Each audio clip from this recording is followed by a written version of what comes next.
तो दोस्तों yes bank ने अपने क्वार्टर फोर के नंबर को डिस्क्लोज कर दिया है। तो चलिए देखते हैं क्या है क्वार्टर फोर के नंबर्स के अंदर। डाटाबेस के यहाँ पे लाख्स में है, मैं आपको क्रॉस बता रहा हूँ। तो देखिए पिछले क्वार्टर की बात करते हैं तो पिछले क्वार्टर में कंपनी का टोटल इनकम लगभग 9,341 करोड़ के आसपास था। पिछले साल 9,015 करोड़, जबकि अभी देखें तो बढ़ के 9,355 करोड़ आपको जाता हुआ देखने को मिला। तो साल से साल और क्वार्टर क्वार्टर देखें तो कंपनी का जो टोटल इनकम है वो आपको बढ़ता हुआ देखने को मिला है। कंपनी के इंटरेस्ट इनकम की बात करते हैं, क्योंकि बैंक है तो बैंक का मेन बिजनेस यहीं से होता है। तो देखिए पिछले क्वार्टर में कंपनी ने 7,829 करोड़ जनरेट किए थे। पिछले साल 7,447 करोड़ के आसपास, जबकि अभी देखें तो 7,616 करोड़ आपको जाता हुआ देखने को मिला। तो साल से साल देखें तो साल से साल बढ़ता हुआ देखने को मिला है। लेकिन क्वार्टरली बेस पे जाते हैं तो क्वार्टरली बेस पे हल्की सी गिरावट है कंपनी के इंटरेस्ट इनकम के अंदर।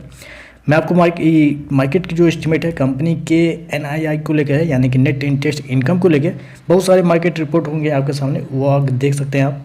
इसमें से मैं अगर बताऊं तो पिछले साल कंपनी का नेट इंटरेस्ट इनकम था 2,153 करोड़ के आसपास। पिछले क्वार्टर में कंपनी का नेट इंटरेस्ट इनकम 2,224 करोड़ के आसपास था, जबकि इस क्वार्टर में देखते हैं तो कंपनी का नेट इंटरेस्ट इनकम निकल के आता है 2,277 करोड़। जबकि मार्केट का जो अनुमान था, जो एवरेज अनुमान था, वो था आपका 2,230 करोड़ के आसपास। तो आप कह सकते हैं जितना मार्केट का अनुमान था एग्जैक्टली उसके पास ही आपको देखने को मिल रहा है। तो आप कह सकते हैं इनलाइन या उससे थोड़ा सा बेहतर आपको देखने को मिल रहा है।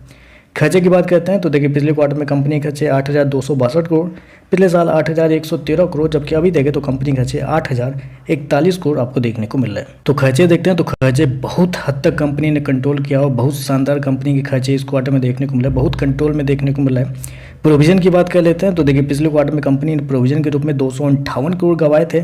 पिछले साल 470 करोड़ के आसपास, जबकि अभी देखें तो 318 करोड़ के आसपास देखने को मिला। तो कंपनी का प्रोविजन देखें तो आपको साल दर साल बहुत कम होता हुआ देखने को मिला है। क्वार्टरली बेस पर हल्का सा बढ़ा है, लेकिन साल दर साल एक अच्छी खासी गिरावट आपको देखने को मिली है। चलिए प्रॉफिट क्या है वो देखते हैं।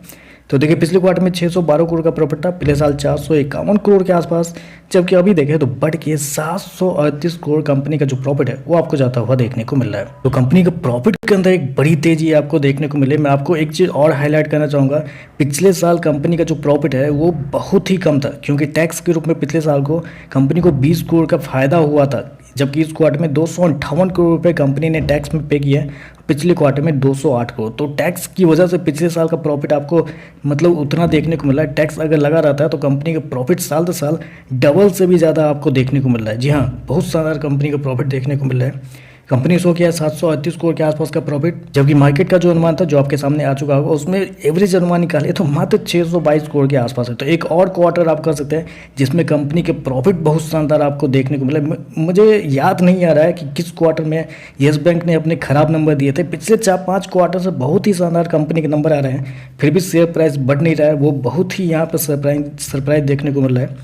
एनपीए की बात करते हैं तो 1.7 पिछले साल था ग्रॉस एनपीए, अभी देखें तो 1.6 है, पिछले क्वार्टर में भी 1.6 के आसपास था। नेट एनपीए 0.6% से गिर के 0.3% आ चुका है, जबकि पिछले क्वार्टर में 0.5%। ग्रॉस एनपीए नेट एनपीए बहुत शानदार आपको देखने को मिला है। मेरे हिसाब से नंबर तो बहुत ही बेहतर आपको देखने को मिला है। जितना मार्केट की उम्मीद थी उससे कई ज़्यादा बेहतर कंपनी का प्रॉफिट देखने को मिल रहा है। और एनआई यानी कि नेट इंटरेस्ट इनकम भी देखें तो वो आपको इनलाइन देखने को मिला। तो ओवरऑल देखें तो नंबर बहुत शानदार है। बाकी देखते हैं इस बार शेयर के अंदर तेजी आती है कि नहीं आती है, वो देखने वाली बात हो गई। तो चलिए बस आज के लिए बस इतना ही। वीडियो पसंद आए तो लाइक कीजिएगा, साथ में साथ चैनल को सब्सक्राइब जरूर कीजिएगा। धन्यवाद।